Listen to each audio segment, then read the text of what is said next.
Sziasztok! Üdvözlök mindenkit! Ez itt a szezon első 91. perc extrája, és mi is lehetne ennél jobb meccs elemezni, mint a szezonnyitó mérkőzést, ahol a Nyíregyháza Spartacus 2-1-re verte meg az Újpestet.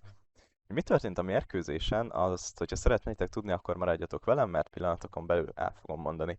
A lényeg az, hogy én ezt a mérkőzést 2 részre bontanám, az első negyed óra, amikor 0-0 volt, illetve ugye az utána következő 75 perc. Az Újpest gólja szerintem alapjaiban változtatta meg a mérkőzést, már csak azért is, mert ugye az első 15 percben mit láthattunk a pályán, azért az nagyon feltűnő volt, hogy mindkét csapat kiment szinte emberig, ugye plusz egyet hátul hagyva azért mégiscsak egy kicsit az óvatosság nevében. Kimentek emberig, nagyon direkten játszottak, hosszú labdákkal, fizikai párharcra épített mind a két csapat, utána viszont, mint hogy egy kicsit visszaállt volna az Újpest.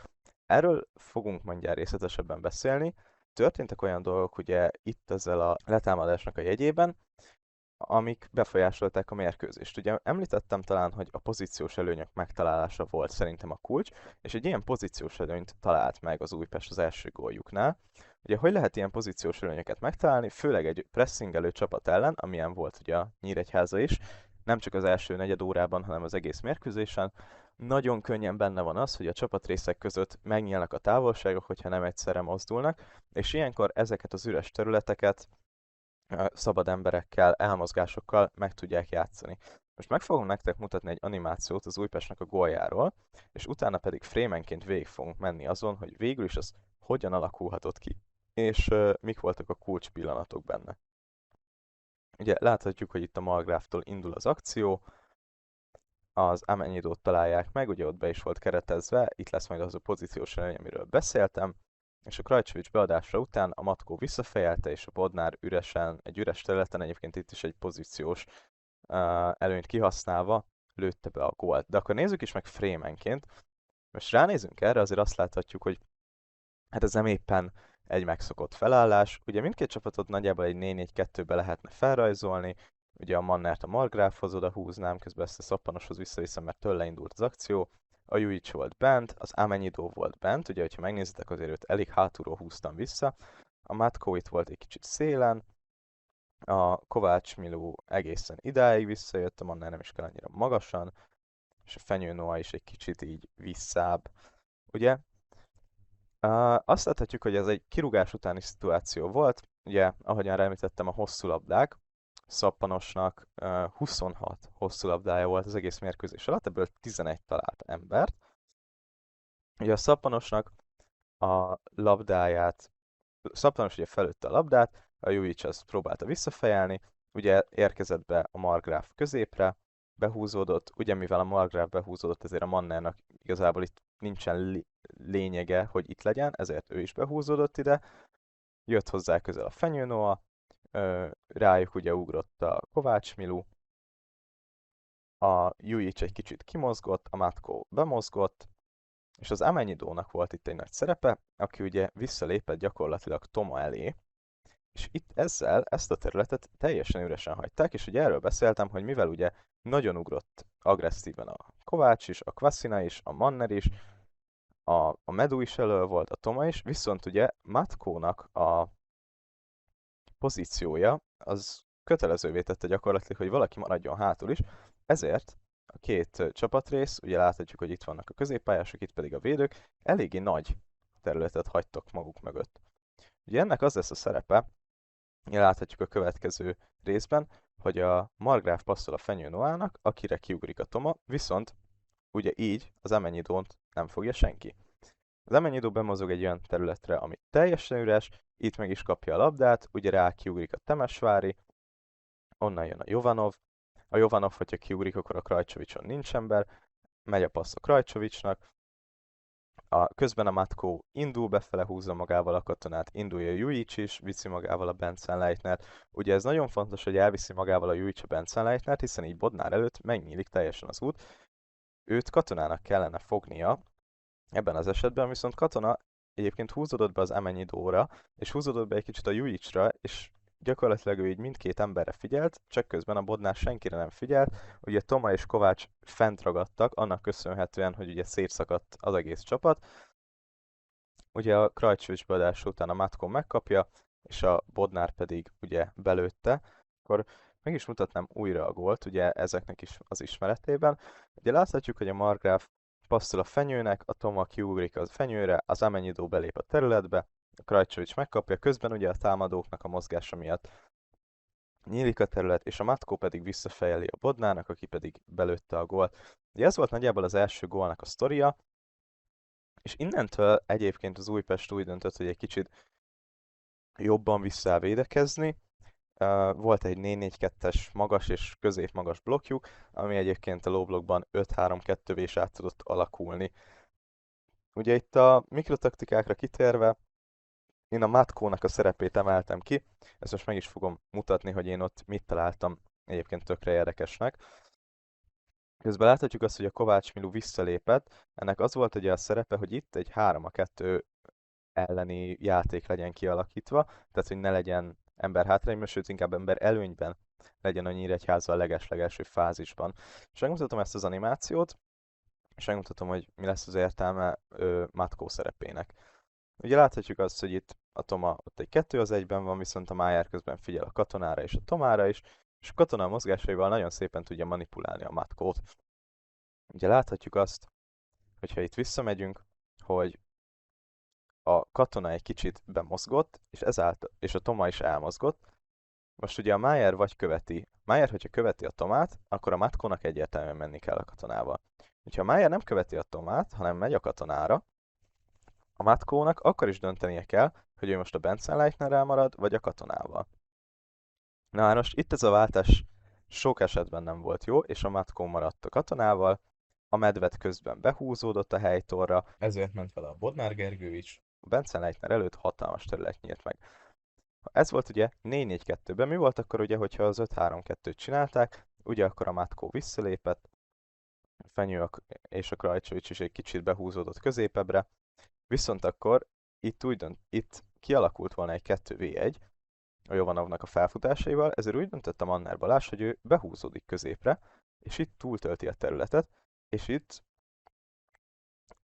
megint ugye a Krajcsovicsnak egy kicsit a belépésével kialakult egy 3-3 elleni szituáció, és a Benzenleitner pedig a Matkóval maradt 1-1 elleni helyzetekben, ami nem azt mondom, hogy a Benzenleitner a legnagyobb cselezőgép, viszont azért a Matkóról is lehet tudni, hogy nem éppen a védekező munkájáról híres, hanem inkább egy nagyon jó góllövő. Ezért itt szintén kulcs volt az, hogy a Benzenleitnerhez el tudják juttatni a labdát.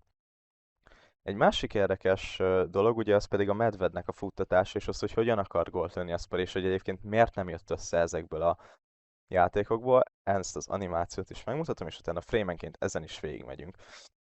Ugye azért azt érdemes elmondani közben, hogy az első félidőben 62-38 volt a labdabirtoklási aránya Nyíregyházának, és a másik nagyon érdekes statisztika, amit én kiemelnék, és pont egyébként ehhez a taktikai elemhez köthető, az az, hogy 201 passzol volt a Nyíregyházának az ellenfél felén, ebből viszont mindössze 13-at tudtak bejátszani az ellenfél 16-osára.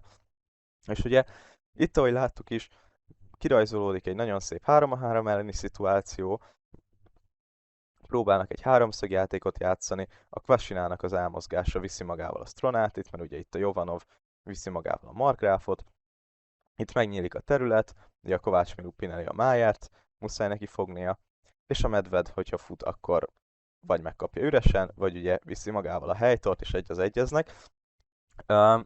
Ez jelenleg a Nyíregyházának talán az egyik nagy hiánypontja, hogy az egész felkészülési szezont ugye az a Jean Medved játszott a végig, aki még a Team Ár időszak alatt érkezett, ott nem rugott gólt, most ugye az első gólban neki nagyon nagy szerepe volt, viszont hogyha ezt a futtatást akarod megcsinálni vele, amit az előző szezonban a Tizsani csinált, azért az egy nagyon nagy fekete lyuk lesz gyakorlatilag. Ezt nem képes megcsinálni. Ugye a másik két opció ez a Tarcsi Robert, aki csereként állt be, vagy ugye a Batum, aki szintén csereként állt be. Kérdés az, hogy ők ezekre mennyire lesznek képesek. Talán a Tarcsi Robert egy dinamikusabb játékos, aki tudja ezt a mélységet keresni.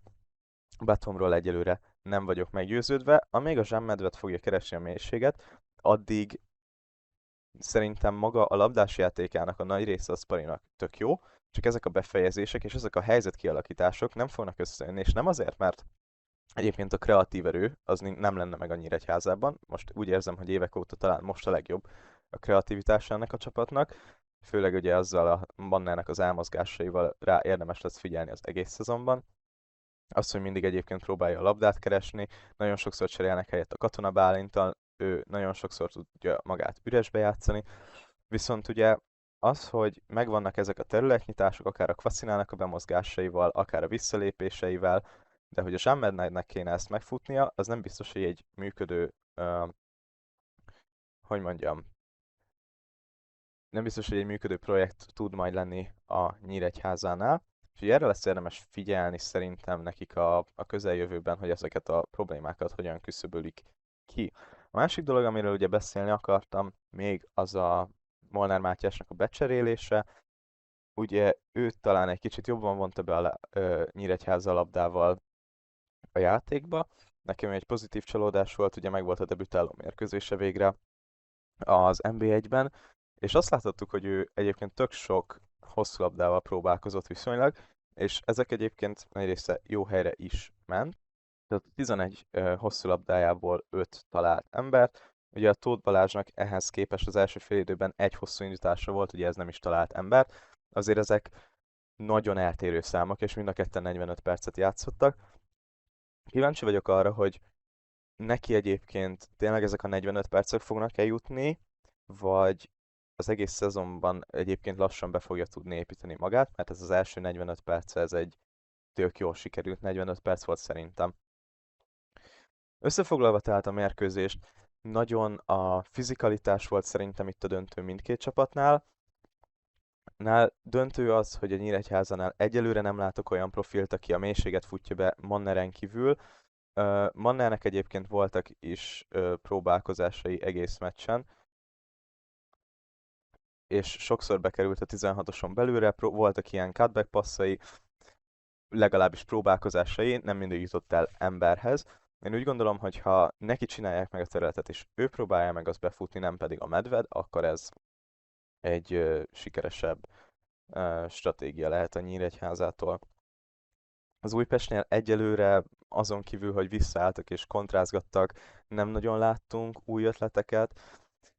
Ez a szélesi féle projekt nem tudom, hogy milyen irányba tart. Úgyhogy ennyi lett volna az elemzésem, és még mielőtt kilőném egy kis szolgálati közlemény. Ebben a szezonban az lesz a modell a 90. percnél, hogy a páratlan számú fordulóknál egy extrát kaptok, a páros számú fordulóknál pedig egy podcastet, ahogyan azt eddig is megszokhattátok. Szóval az első fordulóra ez itt egy 90. perc extra volt. Találkozunk a legközelebbi videóban, ami ugye így egy podcast formátumú lesz. Én Szőjéni Benedek voltam, hogyha tetszett, akkor lájkoljatok, iratkozzatok fel, írjátok le, hogy ti mit láttatok, szerintetek ki volt ennek a mérkőzésnek a legjobbja. Ez itt a 90. perc volt. Sziasztok!